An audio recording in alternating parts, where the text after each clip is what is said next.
All right, let's dive right in. We're about to decode the fundamental programming language of reality itself. I'm talking about this set of rules that build everything, from the most distant stars to the phone you're holding in your hand. It seems like a huge, almost impossible question, right? But the answer, believe it or not, is actually pretty simple. It all comes down to a few tiny particles arranged in what might just be the most elegant cheat sheet ever created. Stick with me, and by the end of this, you'll be reading it like a pro. Okay, so to really get that connection, we have to go small. And I mean really small. We're going right inside the atom, because that's where the source code of the entire universe is written. It is kind of mind-blowing to think that, well, everything is built from just these three little particles. You've got the heavy weights in the middle, the positive protons and the neutral neutrons, all packed together in a super dense nucleus. And then whizzing around them are these tiny negative electrons. That's it. That's the entire universe's Lego set. Of course, we didn't just figure this out overnight. Science had to slowly peel back the layers of the onion. Dalton thought it was just a solid ball. Then Thomson came along and imagined it as plum pudding, with electrons just kind of stuck in there. Rutherford was the one who found that dense positive nucleus. Bohr put the electrons into those neat orbits or shells. And finally, Chadwick found the last piece of the puzzle, the neutron. Every single step brought the atom into sharper and sharper focus. So, with all these particles, how do we tell atoms apart? Well, it all comes down to two key numbers. First, you've got the atomic number. That's simply the number of protons. Think of it like an atom's social security number. It's totally unique and it defines what the element is. Then there's the mass number. That's just the total weight of the nucleus. Add the protons and the neutrons together. And with just those two numbers, you know exactly what you're dealing with. All right, now that we've got the basics down, let's see what happens when we start messing with these numbers a little bit. This is how we get different versions of an element. It's alter egos, if you will. And here is the single most important rule of the game. The number of protons is completely non-negotiable. If you have an atom with 6 protons, it is always carbon, period. If it has 7, it's nitrogen.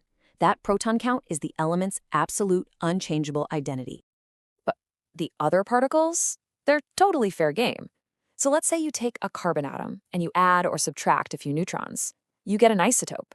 It's still carbon, right? It's still got those 6 protons, but now its weight has changed. It's kind of like having a lightweight and a heavyweight version of the exact same person. So what happens if you mess with the electrons instead? Well, then you get what's called an ion. Since electrons are negative, if you lose one, the atom is left with a positive charge. If you gain one, it becomes negative. It doesn't change what the element is, but it completely changes its electrical personality.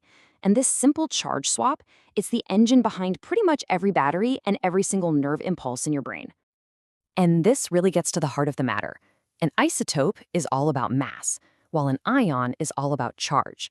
See, changing the neutrons is like changing an atom's weight.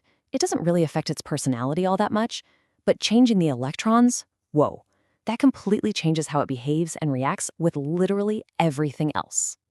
The way those electrons are arranged is called the electronic configuration.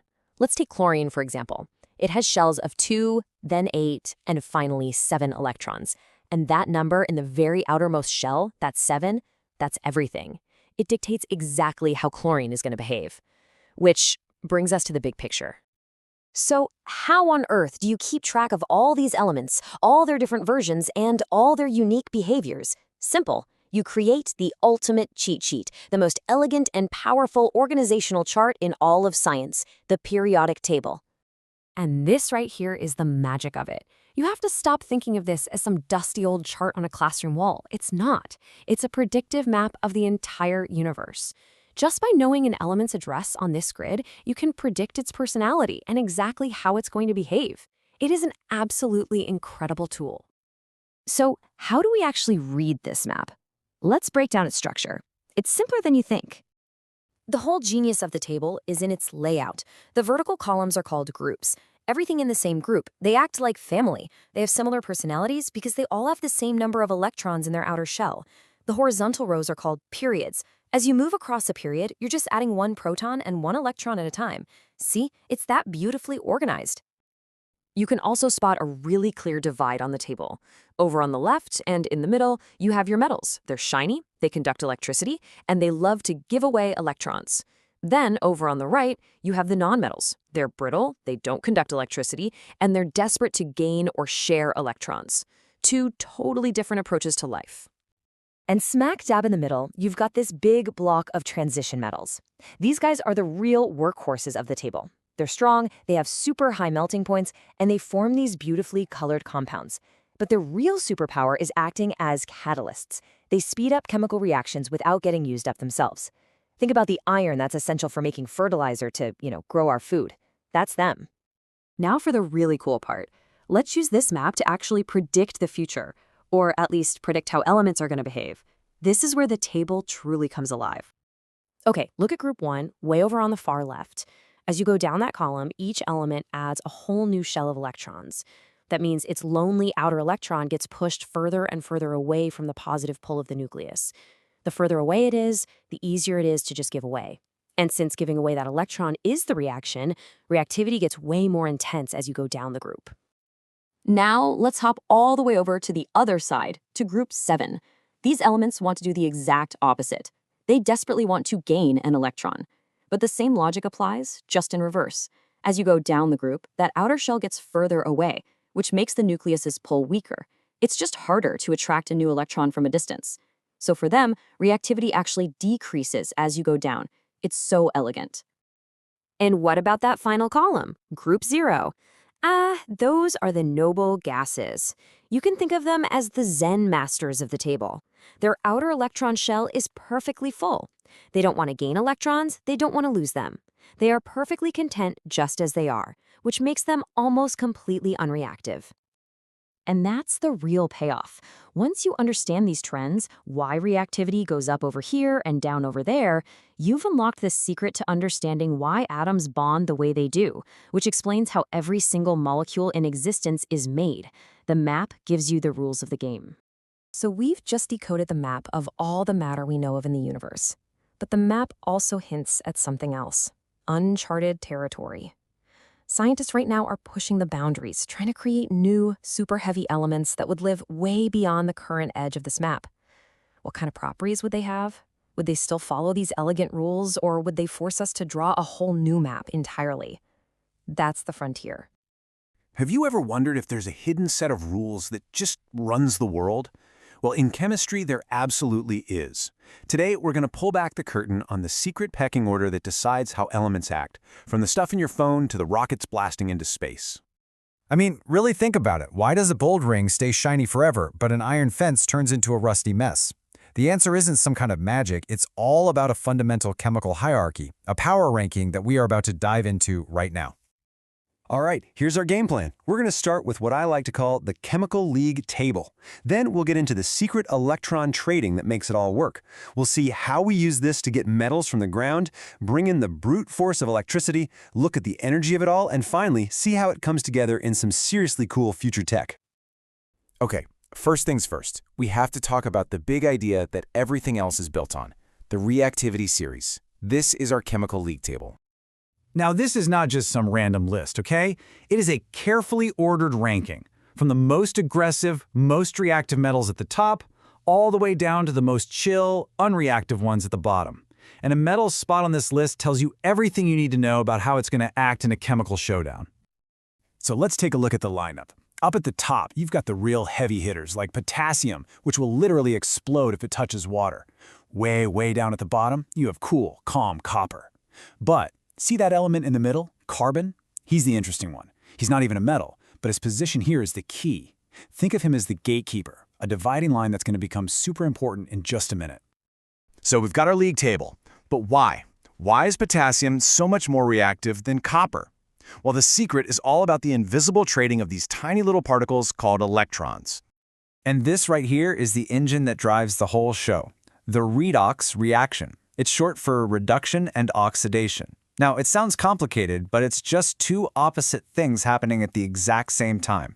Every single time a more reactive metal kicks a less reactive one out of its spot, a redox reaction is what's making it happen. So here are the two sides of that coin. The The more reactive metal loses its electrons. That part is called oxidation. The less reactive one swoops in and gains those electrons, and that's reduction. You know, a really easy way to remember this is the phrase oil rig. Oxidation is loss, reduction is gain. Simple, right? And one can't happen without the other. It's a perfect, balanced chemical trade. Okay, so we've got a power ranking, and we know it's all about trading electrons. But so what? What's the point? Well, the point is this knowledge is basically how we built the entire modern world. It's how we figured out how to pull pure metals out of the rocks they're locked inside. Hey, remember how I said carbon's position was a big deal? Here's why.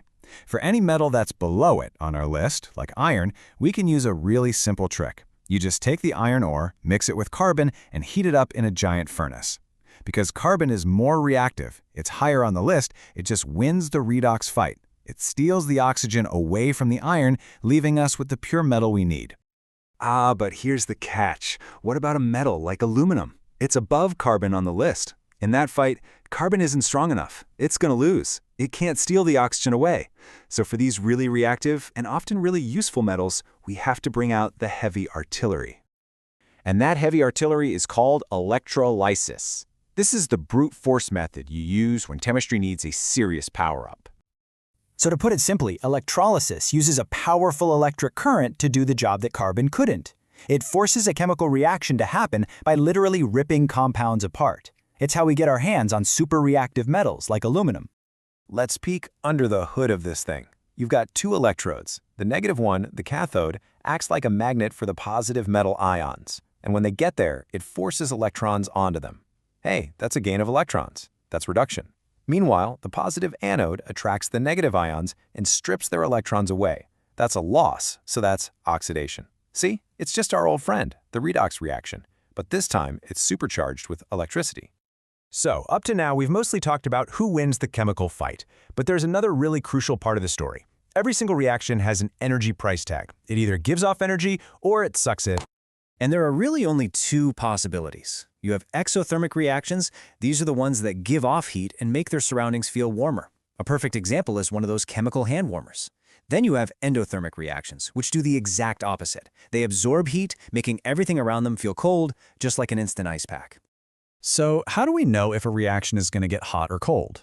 Well, chemists calculate something called bond energy, and the rule is actually pretty straightforward. It always costs energy to break old chemical bonds, but you get energy back when new ones form. So if you get more energy back than you put in, it's exothermic. If it costs you more energy than you get back, it's endothermic. It's basically just chemical accounting.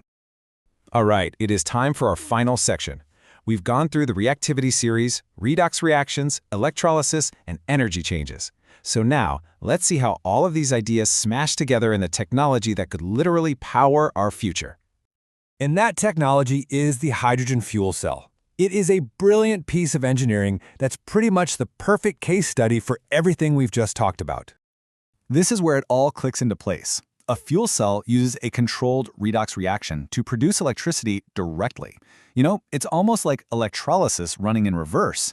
And get this, the only byproducts are pure water and heat. The advantage is massive. Zero carbon emissions. But the big challenge, the tough nut to crack, is still figuring out a safe and efficient way to store all that hydrogen fuel. But just think about the power of understanding these rules. We started with a simple pecking order for metals, and we ended up with a device that can generate clean electricity and has water as its only exhaust. It really makes you wonder, doesn't it? With this kind of chemical toolkit at our disposal, what other incredible solutions to global challenges are just waiting for us to discover? All right, let's dive in. Today, we're going to talk about the invisible architecture that holds our entire world together. We're going to break down the fundamental rules that explain everything, from how hard a diamond is to how a battery even works. It's a massive question, right? But you know what? The answer comes down to a few surprisingly simple ideas about attraction. See, at the atomic level, it's all about how atoms connect, how they bond with each other. This is literally the glue of the universe. So here's our game plan. First, we'll hit the three main types of chemical bonds. Then we'll see how those bonds build everything from giant diamonds to teeny tiny nanoparticles. After that, we'll get into the numbers game of chemistry, and finally, we'll see how all these calculations get put to work in the real world. Okay, so let's start at the very beginning. You gotta understand that atoms aren't really loners. They want to connect, and they basically do it in three main ways, and each one has its own unique style and, of course, its own outcome. First up, we've got ionic bonding. The best way to think of this is like a transaction. You've got a metal atom that gives an electron away, and a non-metal atom that just snags it. This simple transfer creates these charged particles, ions, that are then powerfully attracted to each other.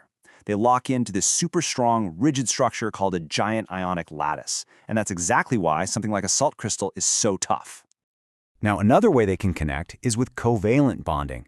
This is less of a give and take and much more of a collaboration. Here, two nonmetal atoms decide, hey, let's just share some electrons. This sharing can create small, simple molecules, think water, or it can build up into these absolutely massive giant structures, which we'll get to in just a sec. And our third style is metallic bonding, which is totally unique to metals. I want you to picture a grid of positive metal ions, all just sitting there in a fixed structure. But their outer electrons? Oh, they're not tied down to any one atom. Instead, they form this sea of electrons that just flows freely around all the ions, holding the entire thing together like some kind of atomic superglue. And what's so cool about this is that you can draw a direct line from what the electrons are doing to the properties of the stuff itself. That simple transfer in an ionic bond, it creates incredible strength, which leads to really high melting points. And that sea of electrons and metals, well, that's the very reason they conduct electricity so well and why you can bend them into different shapes. It all connects. Okay, so we've got our three types of bonds down. Now let's zoom out and see how they build, well, everything. We're scaling up from these basic rules of attraction to the incredible structures they create, from the absolutely massive to the truly microscopic. Now this right here is a really crucial difference. In something simple like water, the covalent bonds inside the molecules are super strong, but the forces between the different water molecules, they're actually pretty weak. That's why water flows. But in a giant structure, like a diamond, you have strong covalent bonds connecting every single atom to all its neighbors. It creates one gigantic, unbelievably strong molecule. You want to see this in action? Just look at carbon. Diamond and graphite are made of the exact same atoms, but the way they're built, their internal architecture, makes all the difference. Diamond's rigid 3D grid makes it the hardest natural thing we know of. Meanwhile, graphite's slippery layers, which have some free-flowing electrons, make it soft and a good conductor. It's just perfect proof that how you build something is just as important as what you build it with. Okay, now let's shrink down. And I mean way, way down. We're talking about nanoparticles. These are structures that are only between 1 and 100 nanometers in size. Just to give you some perspective, a single sheet of paper is about 100,000 nanometers thick. So yeah, these things are incredibly tiny. So why does being this tiny matter so much? Well, because they're so small, nanoparticles have a ridiculously huge surface area compared to their volume, and this one unique property makes them amazing for things like catalysts, which speed up reactions, or even in sunscreens to block UV light. The big challenge for scientists right now, though, is to fully understand their long-term effects, because being that tiny could also pose some new risks we need to be aware of. All right, so we've covered what stuff is made of and how it's built. Now we're shifting gears a bit. We're moving into quantitative chemistry. This is the part where we finally answer the question, how much? This is where chemistry becomes the science of counting. No, seriously, think about it for a second. You can't just put a bunch of atoms on a scale and count them out one by one. It's just impossible. So chemists had to get really clever. They needed a workaround, a way to connect the mass we can measure in a lab to the number of atoms we can't possibly see. And their secret weapon is this, the mole. Just think of it like a chemist's version of a dozen. But while a dozen is always 12, a mole is just an enormous number. 602,000 billion particles. This specific massive number is the perfect bridge between the mass you can weigh on a scale and the actual number of atoms in that sample. Honestly, it's probably the most important counting tool in all of chemistry. And this simple little formula is the key to unlocking it all. Here, N is the number of moles. That's what we're usually after. M is the mass, which we can easily measure on a scale, and MR is the relative formula mass. You just get that by adding up the masses of all the atoms in a molecule from the periodic table. This one little equation unlocks a whole world of really powerful calculations. So, we have the concept, we have the formula. Now let's see how this stuff is actually put into practice. This is how chemists predict, measure, and optimize the reactions that create pretty much all the products we use every single day. So if you want to know how much stuff you can make from a certain amount of ingredients, this 4-step process is your roadmap. First, you write a balanced equation. That's your recipe. Step 2, you convert the mass you know into moles. Step 3, you use the recipe's ratio to figure out the moles of what you want to make. And finally, step 4, you convert those moles back into a mass you can actually measure. It's an incredibly powerful predictive tool. Of course, chemistry in the real world is rarely perfect. Reactions can get a little messy, maybe they don't finish all the way. That's where percentage yield comes in. It's basically a scorecard for how efficient your reaction was. You just compare what you actually made in your beaker with the absolute maximum you could have made on paper. For any industrial process, a high yield is everything. It means less waste and more profit. Now, a related idea, and one that's arguably even more important today, is atom economy. This is all about sustainability. It asks a simple question. Of all the atoms you started with, what percentage of them actually ended up in the final product you wanted? Everything else is just waste. A reaction with 100% atom economy, where every single starting atom makes it into the product, well, that's the ultimate goal of green chemistry. And this really highlights a critical idea. In any chemical reaction, mass is always conserved. It doesn't just disappear. But if you're doing an experiment in an open beaker and one of your products is a gas, it's going to float away. The mass on your scale will go down, but it's not lost. Understanding this principle is absolutely fundamental to getting any of these calculations right. So, we've gone on quite a journey, from the simple rules of attraction between individual atoms all the way to the complex calculations that drive entire industries. It really shows that beneath the surface of everything we see, there's this elegant world of bonds, structures, and numbers. So the final question I'll leave you with is this. From the bonds holding your phone together to the reactions creating life-saving medicine, how does seeing the world in moles, not just grams, change your perspective on it all?